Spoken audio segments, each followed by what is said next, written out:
On May 9, 1857, the sepoys of the 3rd Cavalry stationed in Meerut were ordered by the British to use the new Enfield rifles. These rifles required the soldiers to bite cartridges, but they refused to do so because of the widespread rumor that the cartridges were greased with lard and tallow. This deeply offended the religious beliefs of the Muslim and Hindu soldiers, and when they refused to comply with the order, they were court-martialed and subsequently sentenced to imprisonment. A day later, the sepoys rebelled, storming the jail in Beirut, freeing their imprisoned comrades and killing several British officers. This incident marked the beginning of the larger rebellion, which quickly spread to other parts of India. The grease cartridge issue, along with other underlying grievances and causes, ignited the rebellion of 1857. This long year marked and continues to mark one of the most important moments in South Asian and British history alike. In today's episode with Dr. Ilyse Morgenstein Fuerst, we discuss about the rebellion of 1857, religion, rebels, and jihad.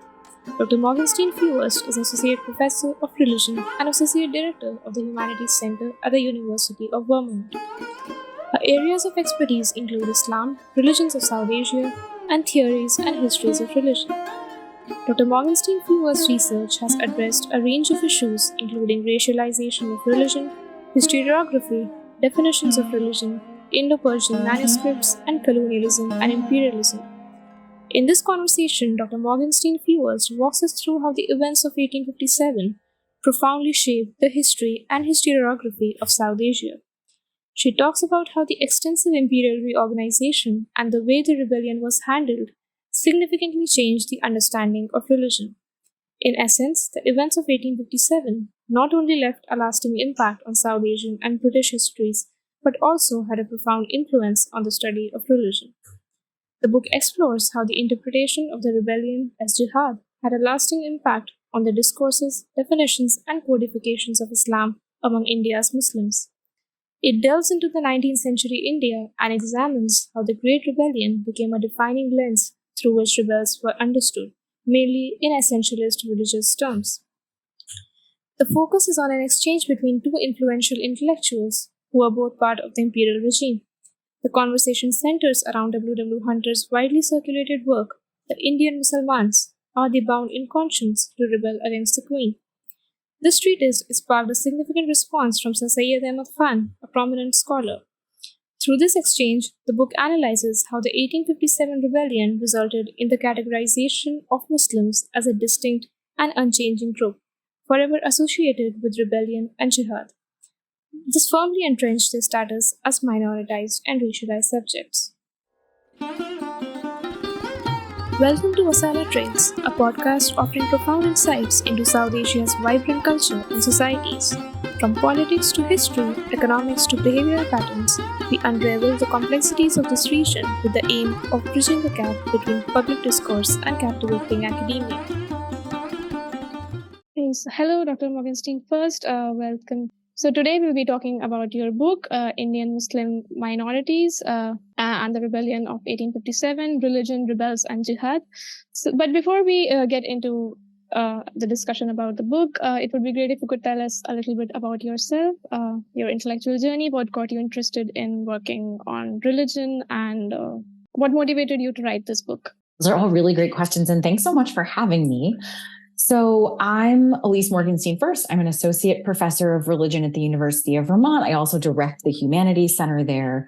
And I am a classic elder millennial. 9/11 sort of shaped my experience as an undergraduate in college. I was a first semester student as an undergraduate when the Twin Towers came down. And as a native New Yorker from New Jersey, New York area, it felt really personal and really impactful, but at the same time, horrifying.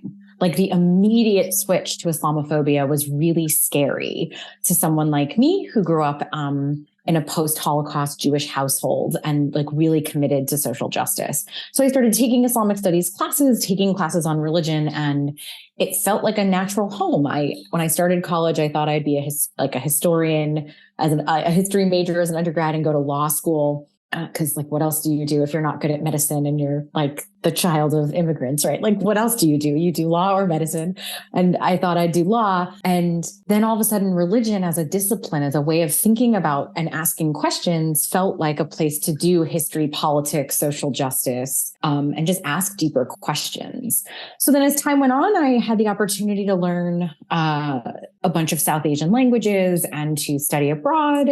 And I was really horrified about being like a neo-imperialist or like a neo-colonizer. And so did a lot of work on critical race studies, things like casteism, gender, and slowly but surely sort of made my way through and wanted to ask questions about the like composite, complex set of cultures that are happening in North India. And when we start to really see differentiation between Hindus and Muslims, between like elites, and why those things were happening, particularly in the early modern and modern periods. So that's a lot of rambling to give you how I got where we're going. I hope it's not too much. Yeah, that was very interesting. So let's now talk about the book itself. So in the book, you have argued that the rebellion of 1857 brought about a significant change in how religion was thought about as a category in South Asia. So could you elaborate upon that for our listeners a bit, and also talk about how this shift in the understanding of religion impacted Indian Muslims? Yeah. So let's start with the religion question first, and then I'll do the Islam and Muslim question second, if that's okay, just to keep myself organized. So as you probably know, as a student of religion and anthropology, the imperial period shows us this real change in the global history of how we think about ordering the world. So whether that's thinking about categories of language, categories of race, categories of gender, all of these things start to become developed, honed, and enforced really around the world. But because the British Empire was the most powerful and the most wealthy at the time, and because South Asia was its largest holding, you start to see the British doing this thing where they're trying out ideas about, insert here, gender, race, religion. And they really made some choices. And it's not to like just blame British people or like the British Empire, but you start to see intellectual elites around the world saying everyone in the world has a religion and we just have to find it. And it didn't matter that local folks didn't have a language for religion.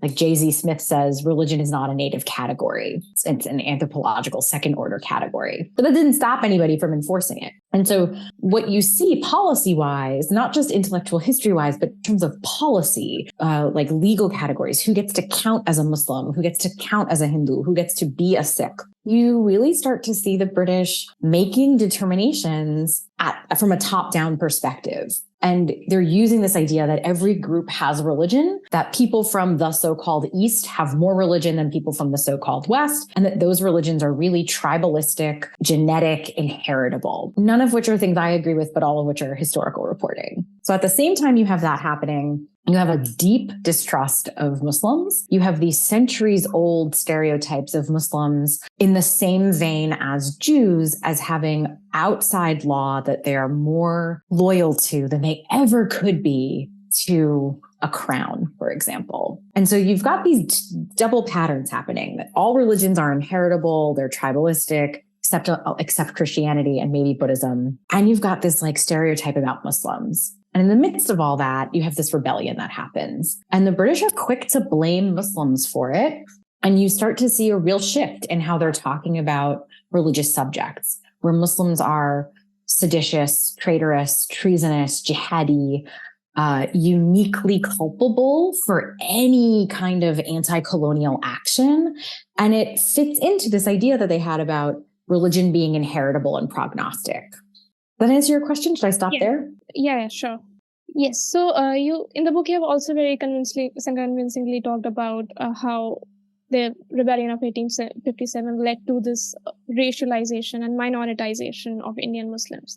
So for the sake of our listeners here, could you explain what you mean by these two terms and how you have related them in your book to Indian Muslims? Of course. So racialization is the process through which a group of people is made into one identifiable, homogeneous identity. And that sounds a little vague or circular, but these are circular logics, right? Like the theory of race and racialization is logical. Like it has its own logic, even if it feels really gross, frankly.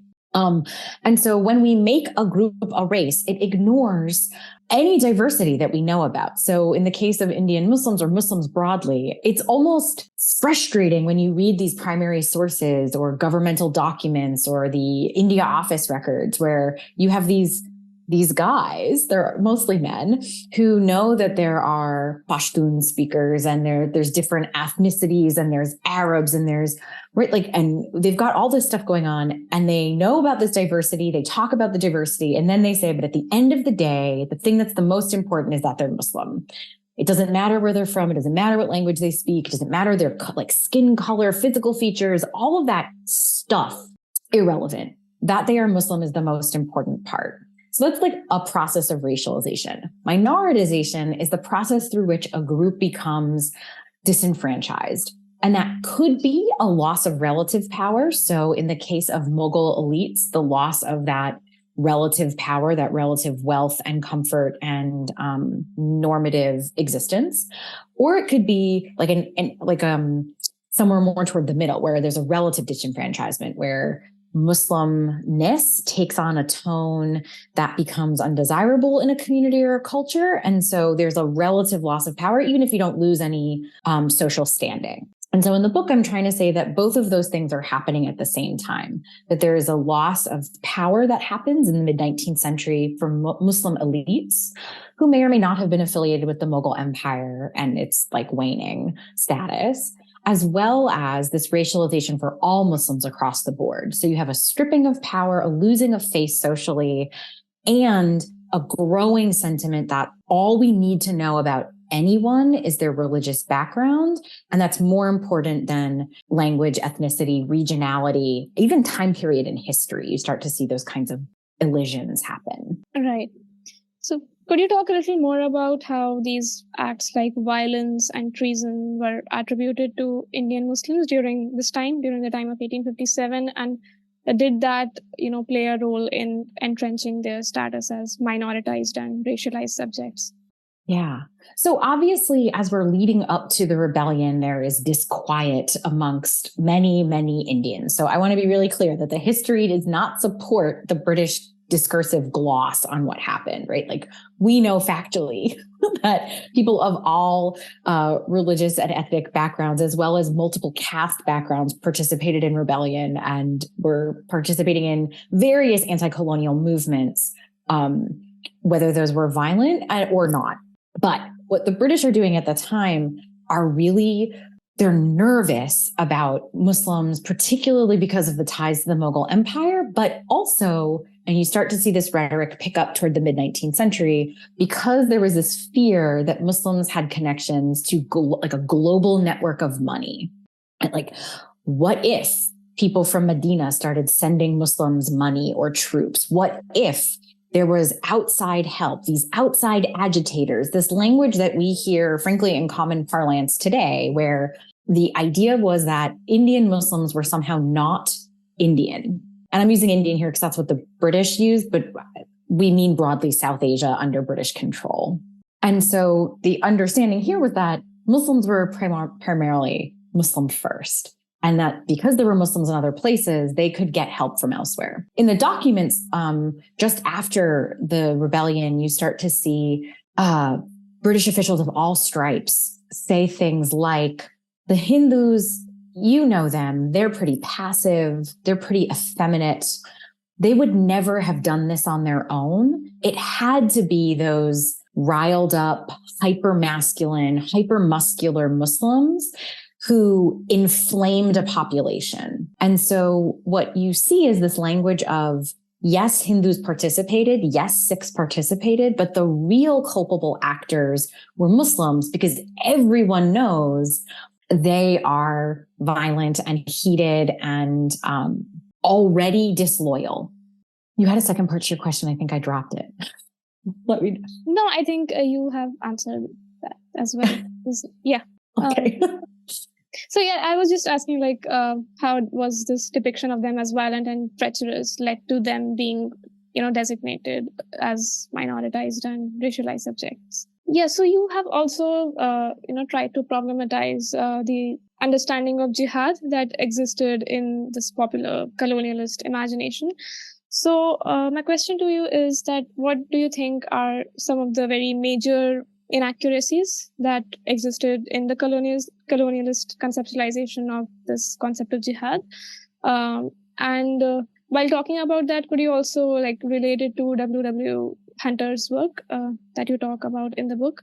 So yeah. Yeah. So what I noticed when I was reading various primary sources, and especially these parliamentary documents in the British East India Office records, was before 1857, I had never seen jihad. Like, it wasn't in the newspapers. It wasn't in formal letters. Even the clerics and the ulama, and, like, it comes up sometimes, but it's not prevalent. It's just not there. But then after 1857, especially as you get closer to 1900, so as people are dealing with the aftermath of the rebellion and what it meant for South Asia, right? Like, Victoria just announces herself as empress. It changes a lot. You start to see this word jihad and jihadi showing up. So I was kind of fascinated by that and wanted to trace it. But one of the things that you see a tying of Muslims to the notion of jihad that comes about after the rebellion, which fits this understanding of Muslims being violent. So if we were talking about like comic books or Marvel movies or something like that, we would call it a retcon. You take this understanding you had in the present, you read it back in history. I think the historical word for that is a teleological history, but I like retconning. It's funnier.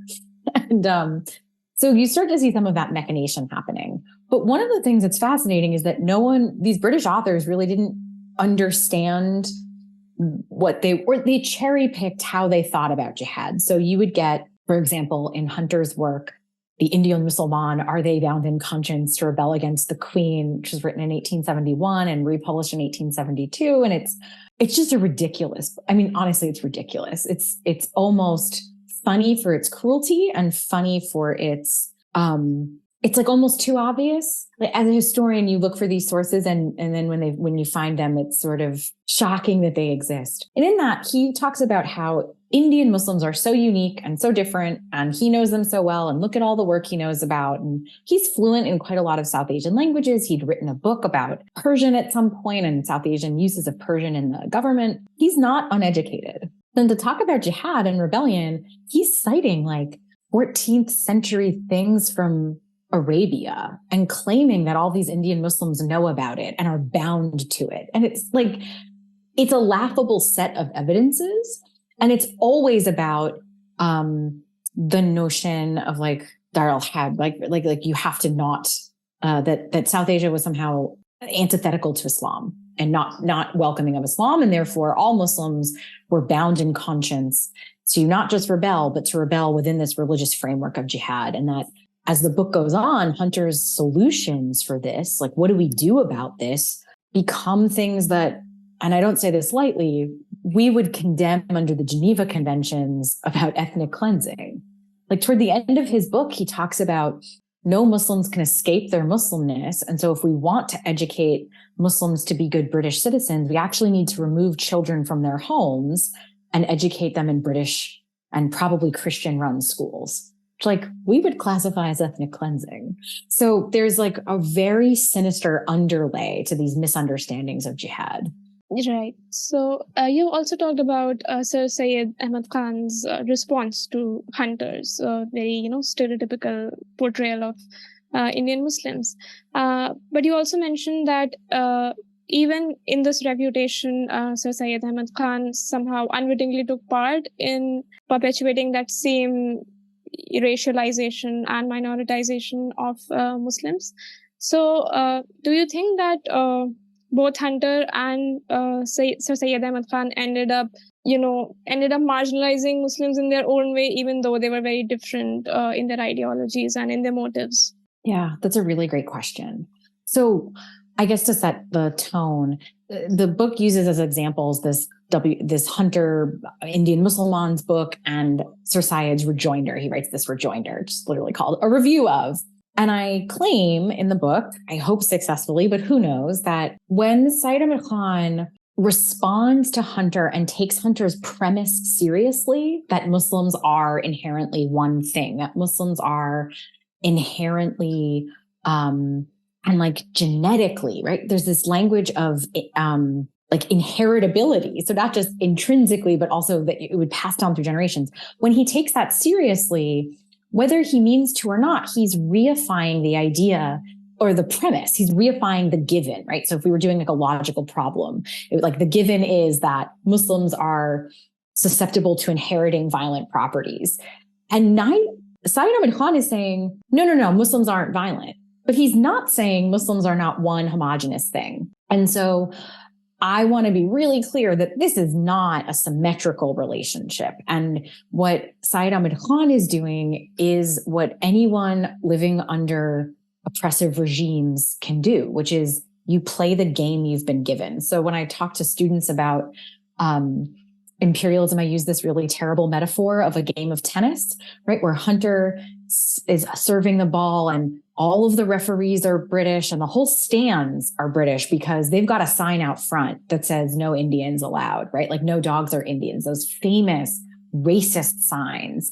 But they let Syed Ahmad Khan come in because he's a decorated war hero, right? Like he protected the British. He gets that sir because he is not in favor of the rebellion. He is in fact a loyalist. But every time he hits the ball back, he's playing the game that this all-white, all-British stadium is allowing him to play.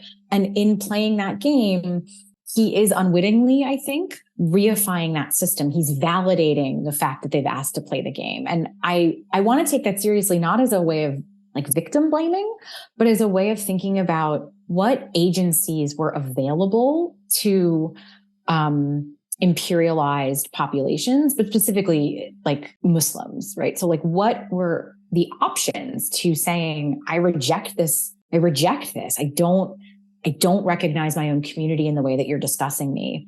But I think that agency is limited and it ultimately doesn't break the pattern. He never gets out of the tennis game. So in Sir Syed Ahmad Khan's response, we kind of see a defensive stance wherein he's constantly refuting these allegations of being violent and being treacherous that are leveled against his community. And this is something that we also see happening with Indian Muslims ever since the partition took place, wherein they, feel this need to constantly condemn Pakistan or disassociate themselves from Pakistan, because if they don't do that, they would be labeled as disloyal or not loyal enough as their non-Muslim counterparts. So do you see some continuity between the events of 1857 and this post-partition categorization of Muslims as people who are inherently untrustworthy? So is there some connection between the two, or are these two unrelated? Yeah. So I would be a bad historian if I said, yep, it's linear. That's one. Point A was the 1857 rebellion. Point B is the 1947 partition. And point C is wherever we are in time right now. So I don't want anyone to yell at me or take away my credentials as a historian. But I will say that I see tons of resonances. I think that the reason this work is compelling to me and the new work I'm doing now, which draws on that and thinks about the contemporary resonances of these racializations, is that I don't think we've escaped them. I think this fundamental cementing of Muslims as inherently disloyal, treacherous, seditious, and incapable of living under democratic regime. And I think that shifts over time, right? Like, so sometimes that's England, sometimes that's Britain, sometimes that's India, sometimes that's the United States. Like, I think the United States has inherited quite a lot of these policies as well. And there's evidence of that globally. Like, we can trace where people are getting their information. But I think that defensiveness, I agree with you. I think that there is a resonance there, and the scarring of having been racialized in this way, where the system is still one of, you're still living under racial superiorities. And so you can't just shed that easily. And I don't think that the history intervening has helped any, right? Like, the global war on terror affects Indian Muslims as much as it affects British Muslims or American Muslims, because we have a global parlance now that reifies these ideas that we first see crop up in the 19th century. So one last question about the book. So you mentioned that the rebellion of 1857 is something that had an impact not just within the borders of South Asia, but also beyond it. So could you elaborate a bit upon that? Like, what has been the legacy of this rebellion in terms of defining Islam and Muslims? not just in South Asia, but also outside of it. Yeah. So this might not surprise you, like as someone who's situated in South Asia, but the 1857 rebellion is not a thing that we teach a lot in the West. And if we do, we teach it as the Sepoy Mutiny, which is kind of dismissive, right? Like it sounds like a bunch of misbehaving soldiers instead of a widespread, multiple party involved revolt. All of that said is that it is a bigger deal than folks in the West and for certainly English speaking Anglophone spaces take seriously. So we still see it crop up all the time. But one of the ways that we see historically that the legacy of it shows up is that the British, like literally in their legal documents, start saying things like, as we know from the 1857 rebellion, Muslims are inherently seditious. So when we get to Egypt, when we get to Nigeria, when we get to Kenya, we're going to treat Muslims differently than we treat non-Muslims in those spaces. It is where we start to see the reification of Muslims couldn't possibly follow the Constitution. Muslims require a Muslim personal law, and they start setting that up, not just in South Asia, but around the world. You see parliamentary hearings from the mid 1880s that say things like, if we keep the Muslims satisfied, then we don't have to worry about a widespread rebellion. But here's how we instantiate that as an empire. What are our policies about Muslims everywhere based on our experiences about Islam in South Asia?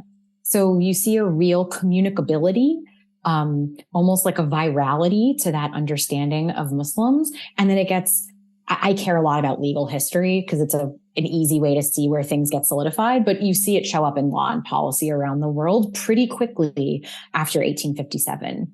Yes. Thank you so much. That was a very good discussion.